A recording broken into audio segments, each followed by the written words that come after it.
Tuhan hari ini akan mengajar kita melalui firman Tuhan dari kehidupan Ayub. Tadi telah dibacakan ayat 10. Jadi saya akan bacakan untuk kita semua. Ayub 42. Ayub pasal 42 ayat 10 sampai dengan 17. Bunyinya demikian. Lalu Tuhan memulihkan keadaan Ayub setelah ia meminta doa untuk sahabat-sahabatnya. Dan Tuhan memberikan kepada Ayub 2 kali lipat dari segala kepunyaannya dahulu. Kemudian datanglah kepadanya semua saudaranya laki-laki dan perempuan dan semua kenalannya yang lama dan makan bersama-sama dengan dia di rumahnya. Mereka menyatakan turut berduka cita dan menghibur dia oleh karena segala malapetaka yang telah ditimpakan Tuhan kepadanya. Dan mereka masing-masing memberi dia uang, 1 kesita dan sebuah cincin emas. Tuhan memberkati Ayub dalam hidupnya yang selanjutnya, lebih daripada dalam hidupnya yang dahulu. Ia mendapat 14.000 ekor kambing domba, dan 6.000 unta, 1.000 pasang lembu, dan 1.000 ekor keledai betina. Ia juga mendapat 7 orang anak laki-laki, dan 3 orang anak perempuan, dan anak perempuan yang pertama diberinya nama Yemima, yang kedua Kesia, dan yang ketiga Keren Hapu. Di seluruh negeri tidak terdapat perempuan yang secantik anak-anak Ayub, dan mereka diberi ayahnya milik pusaka di tengah-tengah saudara-saudaranya laki-laki. Sesudah itu Ayub masih hidup 140 tahun lamanya. Ia melihat anak-anaknya dan cucu-cucunya sampai keturunan yang keempat. Maka matilah Ayub tua dan lanjut umurnya. Bapak Ibu Saudara yang kasih Tuhan, kalau kita membaca bagian firman Tuhan ini adalah sebuah bacaan yang sangat membahagiakan. Sebuah bacaan yang sangat memotivasi kita, mendorong kita. Karena dikatakan di sini ada 2 kata yang penting kita perhatikan. Yang pertama ayat 10, lalu Tuhan memulihkan keadaan Ayub. Yang kedua ayat 12, Tuhan memberkati Ayub dalam hidupnya yang selanjutnya lebih daripada dalam hidupnya yang dahulu. Bapak Ibu Saudara yang kasih Tuhan, orang-orang muda yang kasih Tuhan. 2 kata ini penting. Tuhan memulihkan keadaan Ayub. Itu berarti dia pernah mengalami sesuatu yang buruk sehingga dia dipulihkan. Kemudian ayat 12 berkata, Tuhan memberkati Ayub dalam hidupnya yang selanjutnya lebih daripada dalam hidupnya yang dahulu. Jadi dulu Tuhan sudah berkati. Tetapi sekarang dalam masa hidupnya yang sekarang dia diberkati lebih luar biasa lagi. Nah, saya percaya kita semua berharap Tuhan mau melakukan itu dalam hidup kita. Saya percaya di tahun 2022 ini kita punya kerinduan supaya Tuhan memulihkan kita dari keadaan yang mengecewakan di tahun 2021. Tuhan mau memberkati kita lebih daripada ketika dia memberkati kita di tahun 2021. Bapak Ibu punya keinginan itu? Dalam keluarga, terhadap anak-anak, pribadi? Saya ingin kita mengalami itu. Saya berdoa supaya Tuhan memulihkan keadaan setiap kita, baik secara pribadi maupun keluarga. Saya berdoa supaya Tuhan memberkati Bapak, Ibu, Saudara dalam keluarga, dalam pribadi, anak-anak, lebih daripada tahun yang lalu. Saya rindu kita juga punya pengharapan yang sama, supaya Tuhan memulihkan gereja kita. Tuhan mau memberkati gereja kita lebih daripada yang dahulu. Ketika kita masih di Bedeng, kadang-kadang kita bisa kebaktian 100 orang, 75 orang. Kalau Natalan bisa sampai 200 orang. Kiranya Tuhan melakukan yang sama. Pemulihan ini berkaitan dengan pengalaman yang buruk yang dialami Ayub. Karena dikatakan dalam ayat 10, perhatikan. Lalu Tuhan memulihkan keadaan Ayub setelah ia meminta doa untuk sahabat-sahabatnya, dan Tuhan memberikan kepada Ayub 2 kali lipat dari segala kepunyaannya dahulu. Artinya dia punya sesuatu yang hebat dulu. Nah, itu kita baca di pasal 1. Mari kita lihat bagaimana berkat yang luar biasa dari Ayub di dalam pasal 1.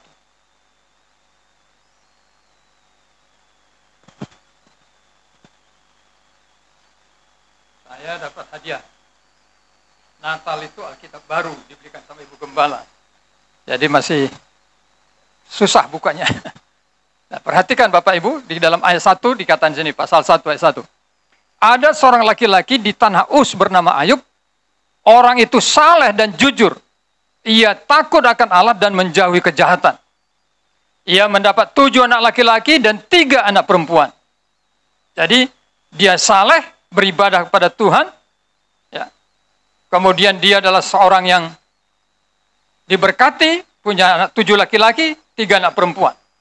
Lalu ayat 3, ia memiliki 7.000 ekor kambing domba, 3.000 ekor unta, 500 pasang lembu, 500 keledai betina dan budak-budak dalam jumlah yang sangat besar, sehingga orang itu adalah yang terkaya dari semua orang di sebelah timur.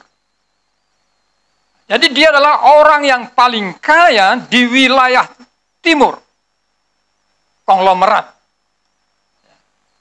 Ayub adalah seorang yang saleh, takut Tuhan, dan seorang konglomerat. Kaya. Sampai di sini kita mungkin tidak terlalu bermasalah. Luar biasa ya kan? Tapi kalau kita baca peristiwa yang terjadi, yaitu di mana dikatakan dalam ayat 13 sampai dengan ayat 17. Sampai dengan ayat yang ke-18. Saya bacakan untuk kita, bunyinya begini. Pada suatu hari, ketika anak-anaknya yang lelaki dan yang perempuan makan dan minum anggur di rumah saudara mereka yang sulung, datanglah seorang pesuruh kepada Ayub dan berkata, sedang lembu sapi membajak dan keledai-keledai betina makan rumput di sebelahnya, datanglah orang-orang Seba menyerang dan merampasnya serta memukul penjaganya dengan mata pedang. Hanya aku sendiri yang luput, sehingga dapat memberitahukan hal itu kepada Tuhan. Jadi lembu sapinya, keledai betinanya, semuanya habis. Ayat 16. Sementara orang itu berbicara, datanglah orang lain dan berkata, api telah menyambar dari langit dan membakar serta memakan habis kambing domba dan penjaga-penjaga. Hanya aku sendiri yang luput, sehingga dapat memberitahukan hal itu kepada Tuhan. Berita buruk pertama datang, belum selesai orang itu bicara, datang pembawa berita buruk lagi, domba-dombanya semuanya habis. Ayat 17. Sementara orang itu berbicara, datanglah orang lain dan berkata, orang-orang Kasdim membentuk 3 pasukan, lalu menyerbu unta-unta dan merampasnya serta memukul penjaganya dengan mata pedang. Hanya aku sendiri yang luput, sehingga dapat memberitahukan hal itu kepada Tuhan.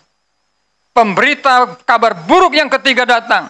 Semua unta kita diserbu oleh orang-orang Kasdim. Semua hartanya habis. Lalu masuk ayat 18. Sementara orang itu berbicara, datanglah orang lain dan berkata, anak-anak Tuhan yang lelaki dan yang perempuan sedang makan-makan dan minum anggur di rumah saudara mereka yang sulung. Maka tiba-tiba angin ribut bertiup dari seberang padang gurun. Rumah itu dilandanya pada 4 penjurunya, dan roboh menimpa orang-orang muda itu, sehingga mereka mati. Hanya aku sendiri yang luput, sehingga dapat memberitahukan hal itu kepada Tuhan. Di jam yang sama, waktu yang sama, hari yang sama, kekayaan Ayub habis. Anak-anak Ayub terbunuh. Bapak Ibu, itu adalah sebuah keadaan yang paling buruk. Saya diceritakan sama Pak Temi, bagaimana dalam pekerjaannya minggu lalu, perusahaan yang mengontrak mobil Pak Temi itu tutup. Lalu ada penumpang yang karyawan dari perusahaan itu sampai pingsan. Karena tiba-tiba saja kantor mereka tutup. Perusahaan di mana mereka itu bekerja tutup. Kenapa sampai ibu itu bisa pingsan, perempuan itu bisa pingsan? Saya kira dia merasa kehilangan masa depan. Di situasi pandemik yang sulit seperti ini, kalau kita kehilangan pekerjaan itu berat. Tetapi kalau kita baca kitab Ayub ini, maka pergumulan Ayub itu lebih berat lagi. Nah, Bapak Ibu, pasal 1 bercerita tentang hal yang buruk yang dihadapi Ayub. Bahkan kalau kita baca pasal 2, dia malah setelah menjadi seorang yang sangat sakit, ya, luar biasa sekali kesehatannya itu begitu buruk, sehingga dikatakan seperti ini, Bapak Ibu. Di dalam ayat 7, ya. Kemudian iblis pergi dari hadapan Tuhan, lalu ditimpanya Ayub dengan bara yang busuk dari telapak kakinya sampai ke batu kepalanya.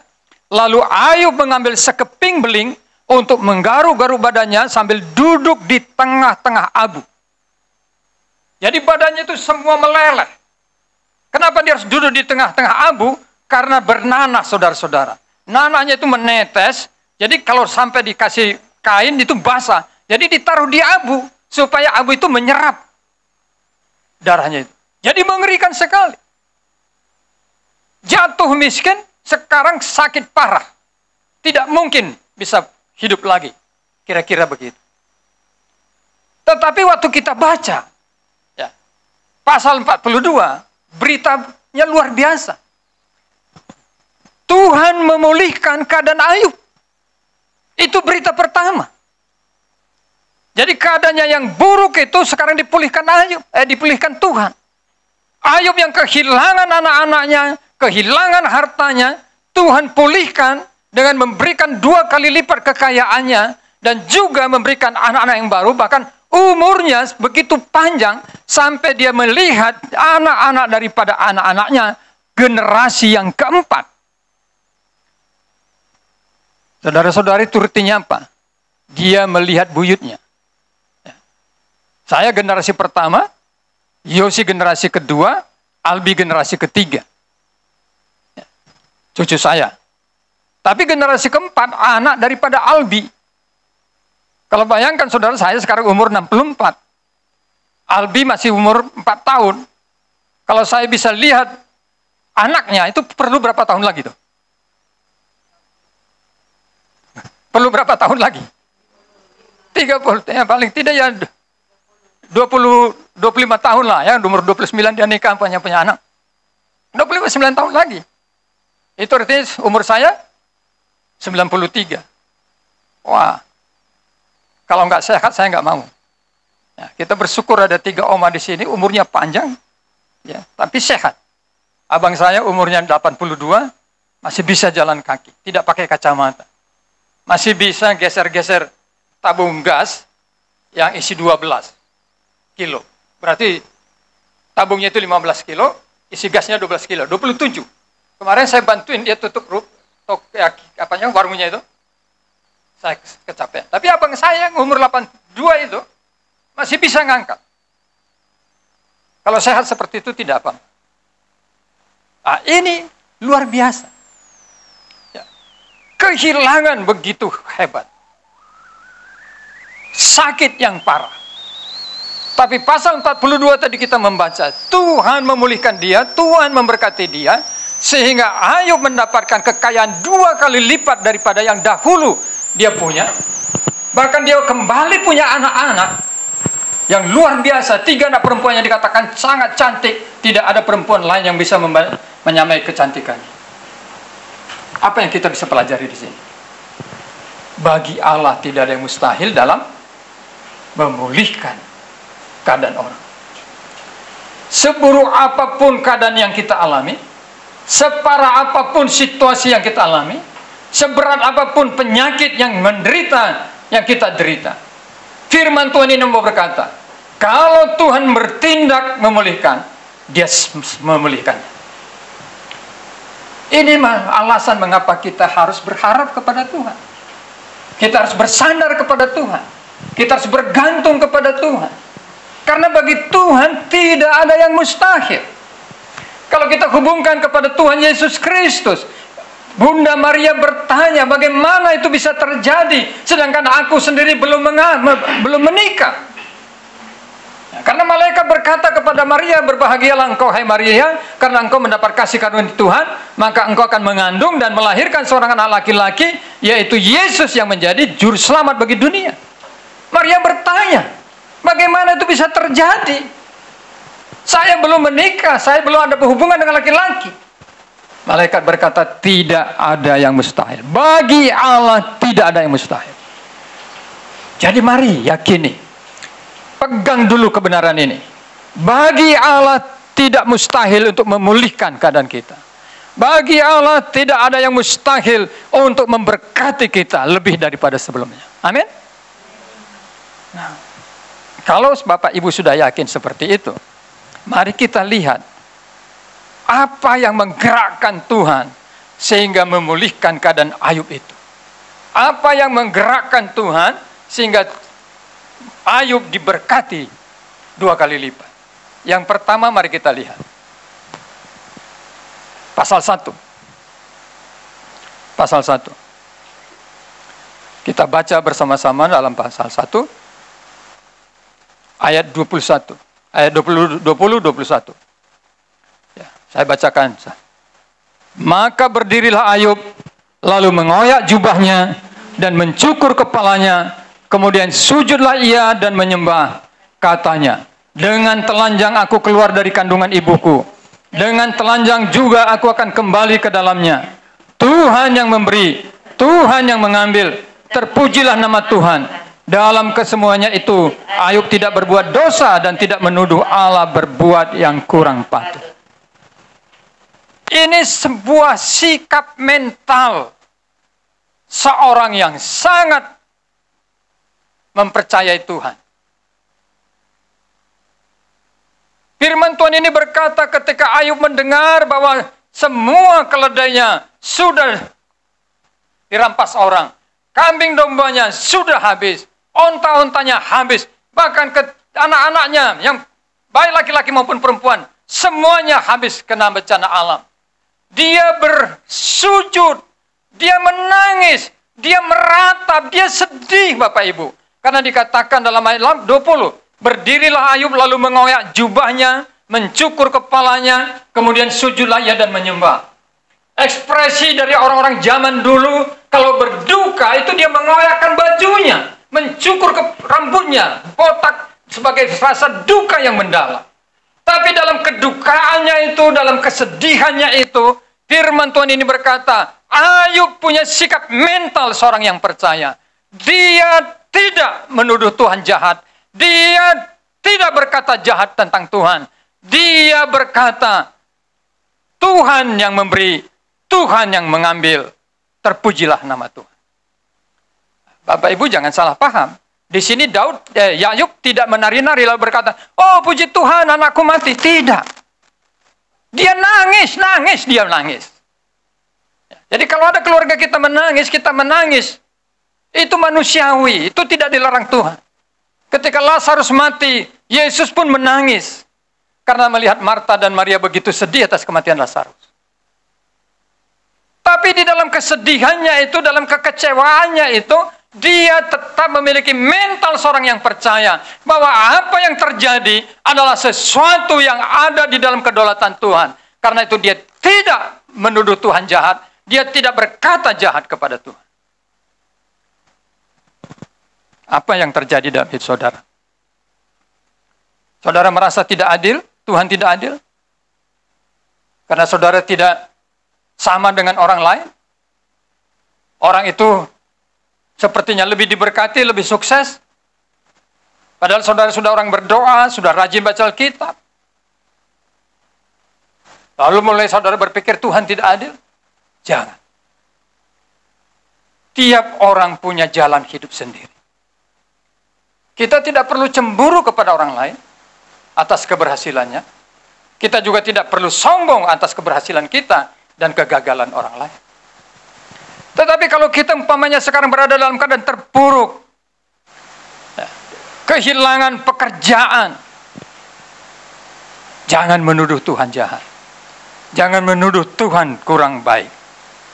Dia tetap Tuhan yang baik. Miliki sikap mental itu. ketika Ayub sakit parah, istrinya berkata seperti ini. Ayat 8, pasal 2. Maka berkatalah istrinya kepadanya, masih bertekunkah engkau dalam kesalehanmu? Kutukilah Allahmu dan matilah. Saudara, saya pikir ibu ini, ya, ibu Ayub ini ngomong seperti itu karena sudah tidak tahan lihat penderitaan suaminya. Ya, suaminya begitu menderita, sakit parah, seperti orang yang dikutuk, saudara-saudara. Jadi mungkin dia terbawa emosi lalu berkata, Ayub, daripada kau sakit dan menderita seperti ini, tidak ada yang sehat dalam tubuhmu, kutuki saja Tuhan supaya dia bunuh kau. Mungkin istrinya berpikir seperti itu. Apa jawab Ayub, saudara? Ayat 10, Ayub menjawab begini. Tetapi jawab Ayub kepadanya, engkau berbicara seperti perempuan gila. Apakah kita mau menerima yang baik dari Allah, tetapi tidak mau menerima yang buruk? Dalam kesemuanya itu Ayub tidak berbuat dosa dengan bibirnya. Saudara-saudara, ini sikap mental orang percaya. Dia bisa menjalani hidup dengan sukacita, dengan penuh kepercayaan kepada Tuhan. Ketika berkat Tuhan berlimpah-limpah dalam hidupnya, dia percaya Tuhan itu adalah sumber berkat.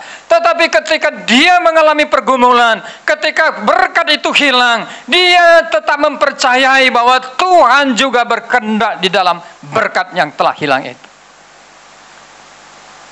Ayub berkata, apakah kita mau menerima yang baik dari Allah, tapi tidak mau menerima yang buruk?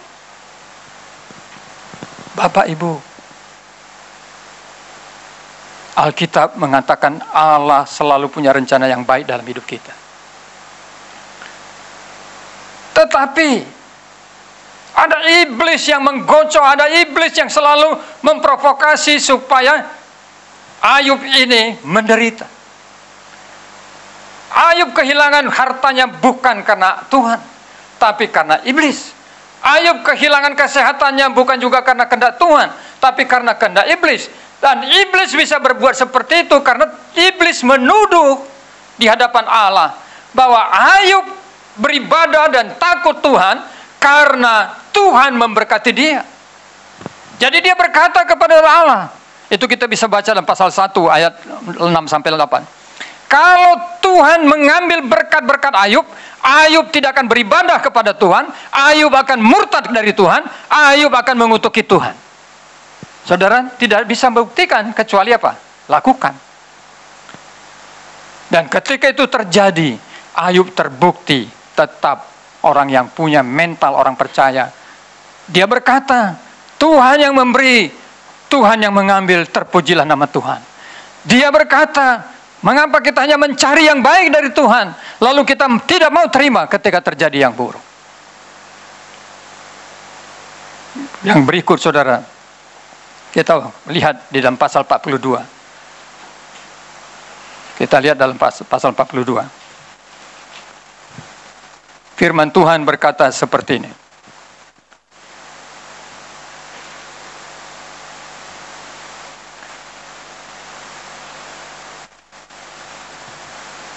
Ayat 1 sampai dengan ayat 2. Maka jawab Ayub kepada Tuhan, aku tahu bahwa engkau sanggup melakukan segala sesuatu, dan tidak ada rencanamu yang gagal.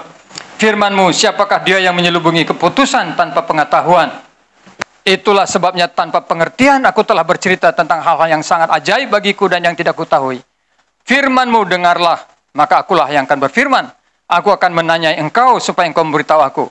Hanya dari kata orang saja aku mendengar tentang engkau, tetapi sekarang mataku sendiri memandang engkau. Oleh sebab itu aku mencabut perkataanku, dan dengan menyesal aku duduk dalam debu dan abu. Kita belajar dari sini. Ayub di tengah-tengah penderitaannya, di tengah-tengah pergumulannya, dan di tengah-tengah penghakiman 3 sahabatnya, dia akhirnya belajar tentang Tuhan. Bukan lagi dari apa kata orang tentang Tuhan, tapi dia belajar tentang Tuhan dari pengalaman hidupnya, dari pekerjaan Tuhan dalam hidupnya, sehingga dia berkata di dalam ayat 5, hanya dari kata orang saja aku mendengar tentang engkau, tetapi sekarang mataku sendiri memandang engkau. Bapak Ibu, kalau kita pakai istilah sekarang, di sini kita melihat Ayub mengalami kelahiran baru. Ketika dia berkata, terpujilah Allah, Dia yang memberi, Dia yang mengambil. Ketika dia berkata, masa kita hanya minta yang baik saja dari Tuhan dan tidak mau menerima yang buruk. Itu adalah iman percaya. Tapi iman percaya yang dilandasi oleh sebuah pengajaran dan pengajaran. Tetapi di sini ketika dia berkata, Tuhan, sekarang aku tidak lagi percaya kepadamu hanya karena ajaran orang lain, tetapi aku telah mengalami hidup dengan Tuhan. Aku telah bergaul dengan Tuhan. Aku mengalami kebaikan Tuhan. Dia lahir baru, saudara. Hidup kita harus mengalami kelahiran baru. Tidak cukup percaya Tuhan karena kita dibesarkan dalam keluarga Kristen. Tidak cukup percaya Tuhan Yesus karena kita sering ke gereja. Tapi kita harus punya hubungan pribadi dengan Tuhan. Punya pengalaman pribadi dengan Tuhan. Dan itu bicara tentang pengakuan Yesus sebagai juru selamat dan Tuhan kita. Secara pribadi punya pengalaman dengan Tuhan. Yang keempat kita melihat. Kenapa Ayub diberkati begitu luar biasa. Di dalam ayat 10 firman Tuhan berkata begini. Lalu Tuhan memulihkan keadaan Ayub setelah ia meminta doa untuk sahabat-sahabatnya. Ayub mendoakan sahabat-sahabatnya yang tadinya menghakimi dia.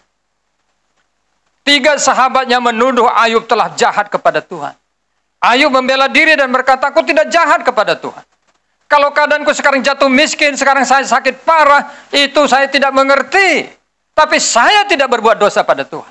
Tapi sahabat-sahabatnya terus menuduh, nggak mungkin orang sakit kalau tidak berbuat dosa. Tidak mungkin orang kehilangan kekayaan kalau tidak berdosa. Engkau orang yang berdosa di hadapan Tuhan. Ayub berkata tidak. Saudara-saudara, mendoakan orang yang telah menghakimi kita tidak mudah. Ya. Walaupun di sini dipakai istilah sahabat-sahabatnya, memang itu sahabatnya, tapi sahabat-sahabatnya adalah yang telah menghakimi dia. Artinya apa? Dia mau menjadi imam bagi orang-orang lain. Dia mau supaya orang lain juga hidupnya diberkati. Bukan hanya dirinya sendiri. Hidup ini menyenangkan Tuhan. Bukan saja karena kita bisa memuji Tuhan, bisa memuliakan Tuhan dengan nyanyian kita, dengan pembacaan firman Tuhan, khotbah kita. Bukan. Tapi ketika kita tidak berpusat terhadap diri sendiri. Menjadi orang Kristen adalah orang Kristen yang peduli kepada orang lain. Peduli kepada siapa saja. Khususnya secara rohani. Mendoakan mereka. Bapak, Ibu. Tidak ada yang mustahil bagi Tuhan untuk memberkati kita. Dia sanggup memulihkan keadaan saudara 2 kali lipat daripada yang dahulu. Dia sanggup memberkati saudara dengan umur yang panjang, dengan anak-anak yang diberkati. Sekarang bagaimana respon kita? Maukah kita belajar meneladani Ayub? Jangan hanya ingin diberkati seperti Ayub, tapi tidak mau meneladani kehidupan Ayub. Mari kita melakukan kedua-duanya. Tuhan, saya mau Engkau pulihkan keadaan saya. Saya mau Engkau berkati saya seperti Ayub itu. Dan saya mau belajar hidup seperti Ayub.